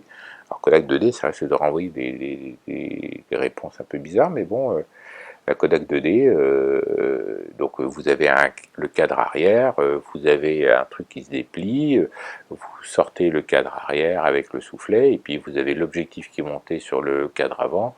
Il n'y a pas de bascule, en général il n'y a pas de bascule, ou s'il y a des bascules, elles sont succinctes et sur le corps arrière, mais du même niveau de complexité et de possibilités qu'offrent les chambres field. Et puis sur l'objectif à l'avant, vous avez les décentrements. Et alors bien sûr, comme la plaque est dans le volume du cadre arrière, les décentrements sont limités. Mais on a vu que bon, le décentrement direct n'est pas implique des objectifs qui sont tellement si rares et si chers que ça n'est pas non plus un sport de masse. Voilà. Et donc voilà, c'est à peu près tout. Et puis bon, j'ai parlé des chambres portables, des chambres à main levée, type hobo, type choses comme ça. À ma connaissance, il n'y a pas eu de Linoff Technica en 8.10. Il n'y a pas eu de Graflex en 8.10. À ma connaissance, je peux me tromper. Enfin voilà. Donc du coup, à mon idée, mais je peux me tromper aussi, le 8.10 est le plafond de verre et la limite raisonnable que l'on peut atteindre avec les angles de champ avec lesquels on peut quand même avoir les angles de champ courants qui sont les miens, qui sont grosso modo l'angle de champ normal, l'angle de champ 2 fois plus étroit, l'angle de champ 2 fois plus large. Voilà. Donc en 24-36, ça nous fait 50, 100 et 24. Voilà, par exemple. Moi, quand j'ai switché de Nikon Reflex à Leica télémétrique, alors en Nikon j'avais plein de focales. En Nikon j'ai commencé 50, 24 et puis après je me suis acheté un zoom 100-300. Et puis donc ça c'est quand j'étais gamin et que je connaissais rien. Et puis le 24 je l'ai toujours, le 50 je l'ai toujours, mais des 50 j'en ai tout le tour du ventre aussi. Le 100-300 je l'ai revendu et puis je suis parti sur des focales fixes et des choses comme ça. Et mon combo, mon truc, c'était 24, 50 et 85. Et quand je suis passé chez Leica, je suis passé à 35 et 75 en 24-36. Tout ça, c'est en 24-36, c'était du temps de l'argentique. Si vous êtes en numérique, pour raccrocher les wagons avec ce que vous expliquez, ben vous savez, il y a cette histoire de facteur de crop avec lequel il faut multiplier. Donc si vous êtes chez Canon, toutes les focales de 24-36 que je vous ai données, vous les divisez par 1,6. Si vous êtes chez Nikon, vous les divisez par 1,5 si vous êtes en APS-C. Et puis voilà, si vous êtes en numérique 24-36, vous ne changez pas les focales. Et pour les focales de 8-10, et ben, pour avoir une idée des focales de 8-10 que ça fait, et ben, vous prenez vos focales dont vous avez l'habitude. Si vous êtes en 24-36, vous les multipliez par 6. Et si vous êtes en APS-C chez Canon, vous les multipliez par 1,6 puis par 6. Alors, parce que 6 fois 1,6 de tête, je ne le fais pas. 6 fois 6, 36, ça doit faire 1,6, ouais, c'est ça, 6 x 6, 36. Et donc on doit être à 7,6 à vérifier pour arriver au bazar. Et chez Nikon, bah, c'est 1,5 x 6. Bon. Donc du coup, et grosso modo, en objectif de chambre, facilement accessible, qui couvre le 20-25, pas trop galère à utiliser, on va grosso modo jusqu'à 450 mm de focale, 500 mm de focale. Voilà. Le 600 commence déjà à être une boule de pu, y compris pour les objets à l'infini. Voilà. Voilà. Donc du coup, voilà. Donc alors en focale j'ai 600, j'ai 360, j'ai 240. Alors, il faut que je les exhume parce que ça, c'est à la campagne. Je dois avoir un 800 mm Orlor, comme ça, qui est toujours un objectif de bande repos, mais bon, étonnamment, ils sont quand même utilisables à l'infini. Ce qui n'est pas forcément le cas. Là, j'ai fait une série de photos avec un objectif dédié macro 35 mm, mais qui fait aussi de la mise au point à l'infini, et ça me donne des résultats assez space.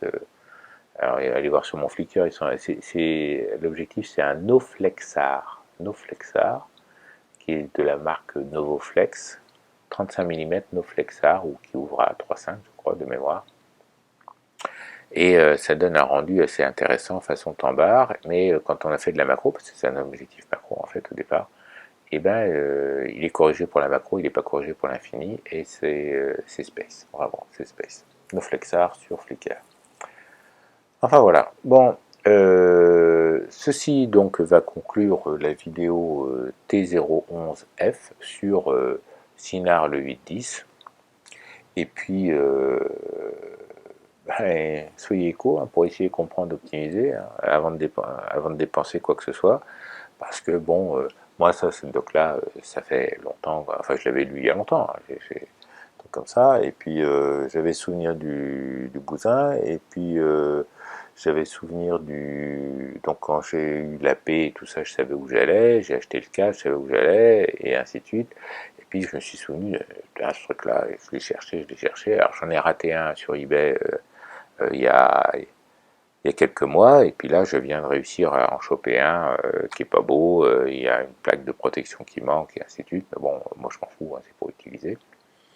Et finalement, bah, je l'ai pas payé cher parce que bah, il était pas beau, et puis voilà quoi. Il faut savoir faire des concessions si on est radin ou si on n'a pas le budget.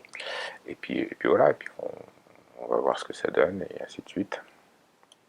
Donc le montant S là, c'est quand même quelque chose que j'ai pas cherché, je l'ai pas chassé, je l'ai pas. Mais bon, quand j'ai cherché le 8-10, c'est un montant spécifique 8-10. On peut pas l'utiliser en 4-5, on peut pas l'utiliser en 13-18. Ben, il apparaissait pas, quoi. Il apparaissait pas. Voilà. Donc, éco, essayer, comprendre, optimiser, à faire d'abord comprendre et optimiser avant de dépenser, et du coup, c'est là où vous serez vraiment éco. Et puis, bah, faites des photos quand même. Au revoir.